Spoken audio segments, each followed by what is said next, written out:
Hello दोस्तों, स्वागत है आपका अपने चैनल रचना स्टडी पॉइंट पर। दोस्तों, आज की इस वीडियो में हम आपके लिए लाए हैं मध्यकालीन भारत से संबंधित जितने भी आपके इम्पोर्टेंट एमसीक्यूज़ एग्ज़ाम में बन सकते हैं, वे सारे एमसीक्यूज़ को हम आज इस वीडियो में डिस्कस करेंगे।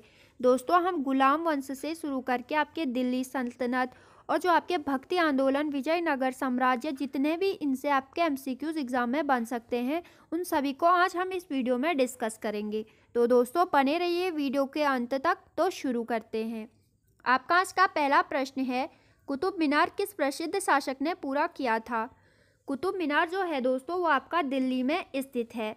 और जो आपका कुतुब मीनार है, इसकी जो नींव रखी थी बनाने की, वो रखी गई थी आपकी कुतुबुद्दीन ऐबक के द्वारा।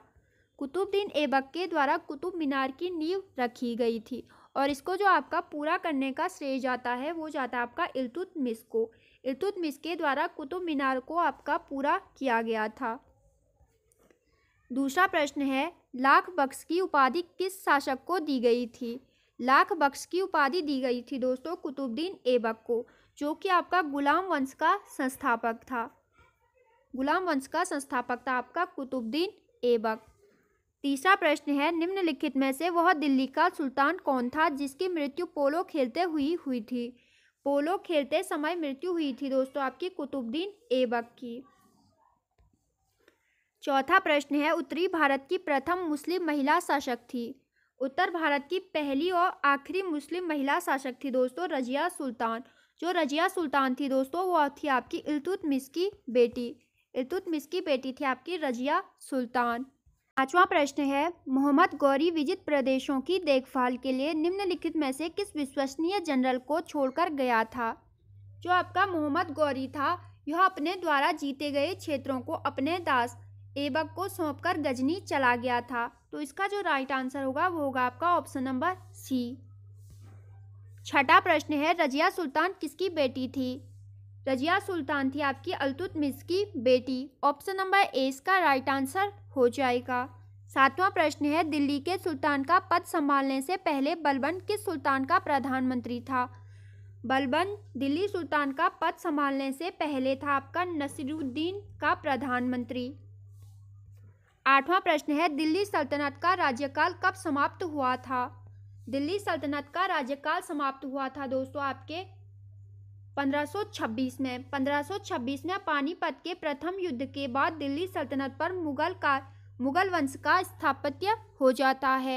और जो आपका पानीपत का युद्ध है, वो होता है आपका 1526 में बाबर और इब्राहिम लोदी के मध्य। यानी कि जो आपका इब्राहिम लोदी था, वो आपका दिल्ली सल्तनत का अंतिम शासक था। नौवां प्रश्न है, निम्नलिखित में से किसको शक्तिशाली सैन्य बलों के एक समूह चिहलगानी के विनाश का श्रेय दिया गया था? चिहलगनी के विनाश का श्रेय दिया गया था दोस्तों आपका बलबन को। ऑप्शन नंबर ए इसका राइट आंसर हो जाएगा। 10वां प्रश्न है, चंगेज खान ने जलालुद्दीन का पीछा करते हुए किसके शासनकाल में भारत की सीमाओं पर आक्रमण किया था? चंगेज खान ने जलालुद्दीन का पीछा करते हुए इल्तुतमिश के शासनकाल में भारत की सीमाओं पर आक्रमण किया था। वो अलग बात है कि जो आपका इल्तुतमिश है, वो जलालुद्दीन को भारत में अपनी शरण नहीं देता है। 11वां प्रश्न है, दिल्ली के खिलजी सुल्तान थे? दिल्ली के जो खिलजी सुल्तान थे दोस्तों, वो थे आपके तुर्क। ऑप्शन नंबर सी इसका राइट आंसर हो जाएगा।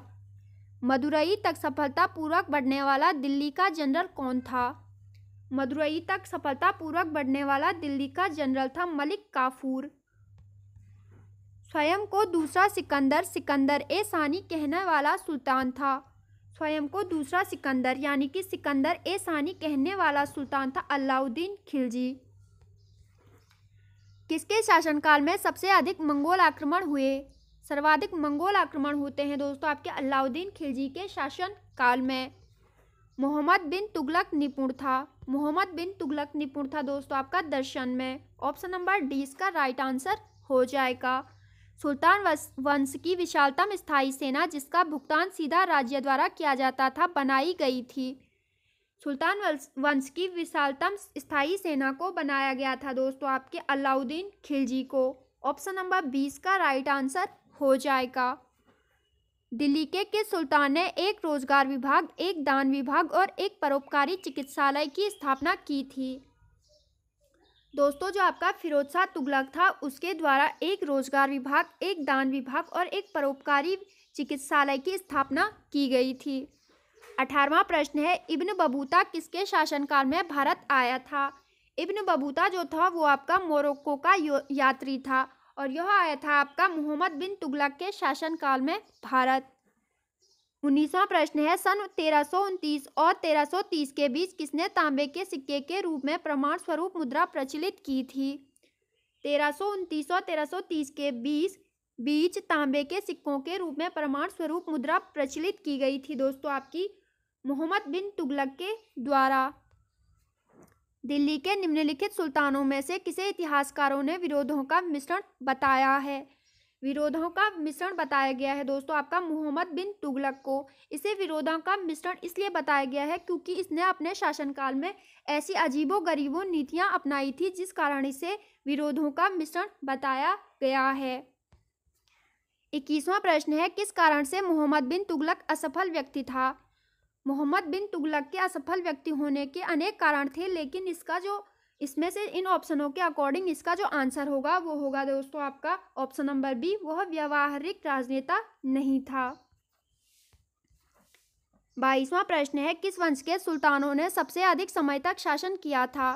सर्वाधिक समय तक शासन किया था दोस्तों आपका तुगलक वंश ने और सबसे कम शासनकाल रहा आपका खिलजी वंश का। तुगलक वंश ने शासन किया आपका 1320 से 1440 तक। 1440 तक तुगलक वंश ने शासन किया। लोदी वंश की स्थापना किसने की थी? लोदी वंश की स्थापना की थी बहलोल लोदी ने।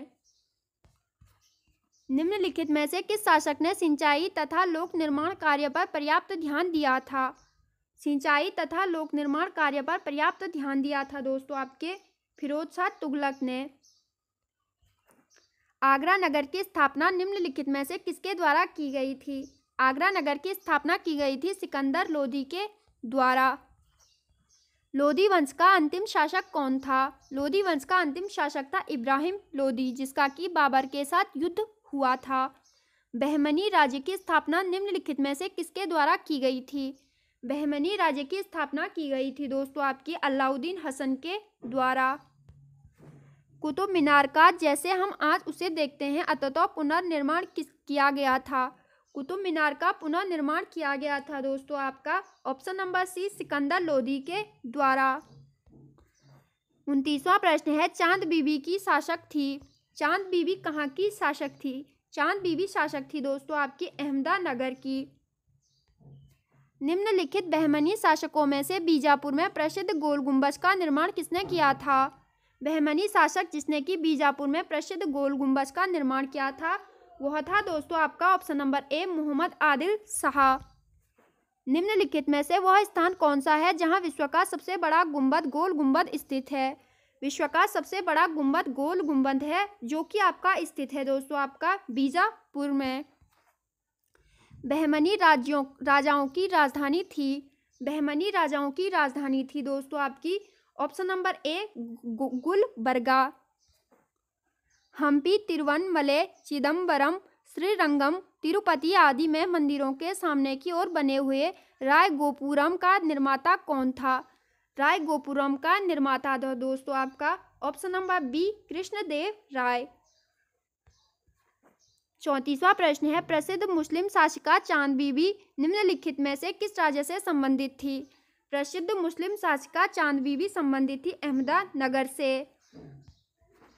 35वां प्रश्न है, विजयनगर के मध्यकालीन नगर को आजकल कहते हैं। विजयनगर के मध्यकालीन नगर को आजकल कहते हैं दोस्तों आपके हम्पी। विजयनगर के शासकों में सबसे महान किसे माना जाता है? विजयनगर के शासकों में सबसे महान माना जाता है दोस्तों आपका ऑप्शन नंबर ए, कृष्णदेव राय को। कृष्णदेव राय किसके समकालीन थे? कृष्णदेव राय समकालीन थे दोस्तों आपके बाबर के। विजयनगर के शासकों ने प्रोत्साहित किया। विजयनगर साम्राज्य के शासकों ने प्रोत्साहित किया था तमिल, तेलुगु और संस्कृत भाषा को। विजयनगर का प्रथम शासक कौन था जिसे पुर्तगालियों के साथ संधि की थी? विजयनगर का वह प्रथम शासक था जिसने कि आपकी पुर्तगालियों के साथ संधि की थी, कृष्णदेव राय। 40वां प्रश्न है, विजयनगर के गौरव के भगवान भग्नावशेष और इसकी वास्तुशैली के ऐतिहासिक महत्व का स्थान अब कहाँ देखा जा सकता है? इसका राइट आंसर होगा ऑप्शन नंबर बी, हम्पी में। 41वां प्रश्न है, तराइन का युद्ध डॉट वर्ष में लड़ा गया था? तराइन का युद्ध लड़ा गया था दोस्तों आपका ऑप्शन नंबर सी 1191 में तराइन का युद्ध लड़ा गया था। तराइन का पहला युद्ध लड़ा गया था आपका पृथ्वीराज चौहान और मोहम्मद गौरी के मध्य। 42वां प्रश्न है, विजयनगर निम्नलिखित में से किस नदी के तट पर स्थित है? विजयनगर स्थित है दोस्तों आपका ऑप्शन नंबर डी, तुंगभद्रा नदी के किनारे। संत कबीर का जन्म कहाँ हुआ था? वाराणसी में संत कबीर का जन्म हुआ था। निम्नलिखित में से कौन सी बात भक्ति आंदोलन और सूफी आंदोलनों में साझी नहीं थी?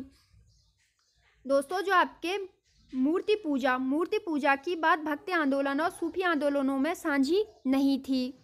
महाराष्ट्र का महानतम भक्ति कवि कौन था? महाराष्ट्र का महानतम भक्ति कवि था दोस्तों आपका तुकाराम। निम्नलिखित दार्शनिकों और उनके दर्शन समूह में से गलत जोड़ा ज्ञात कीजिए। इनमें से जो आपका गलत जोड़ा होगा दोस्तों वो होगा आपका चैतन्य विशिष्ट अद्वैत, बाकी आपके सभी सही हैं। 47वां प्रश्न है, श्रृंगेरी, बद्रीनाथ, द्वारका और पुरी में 4 मठ स्थापित किए गए थे। इन मठों का निर्माण किया गया था दोस्तों आदि गुरु शंकराचार्य के द्वारा। 48वां प्रश्न है, मेवाड़ के राजघराने से संबंधित प्रसिद्ध भक्ति संत था? मेवाड़ के राजघराने से संबंधित प्रसिद्ध भक्ति संत था दोस्तों आपका ऑप्शन नंबर सी, मीराबाई। 49वां प्रश्न है, 49वां प्रश्न है, अजमेर में किस सूफी फकीर की दरगाह है? अजमेर में है दोस्तों आपकी option number C, Muinuddin Chishti की। 50वां और आज का आखिरी प्रश्न है, भारत में चिश्ती आंदोलन को किसने स्थापित किया? भारत में चिश्ती आंदोलन को स्थापित किया गया था दोस्तों आपका option number C, Sheikh Moinuddin Chishti के द्वारा। तो दोस्तों ये थी आपकी आज की इम्पोर्टेंट वीडियो। आई होप आपको वीडियो पसंद आई होगी। वीडियो पसंद आई तो एक लाइक कर देना, चैनल पर नए तो सब्सक्राइब कर देना। Okay, thank you.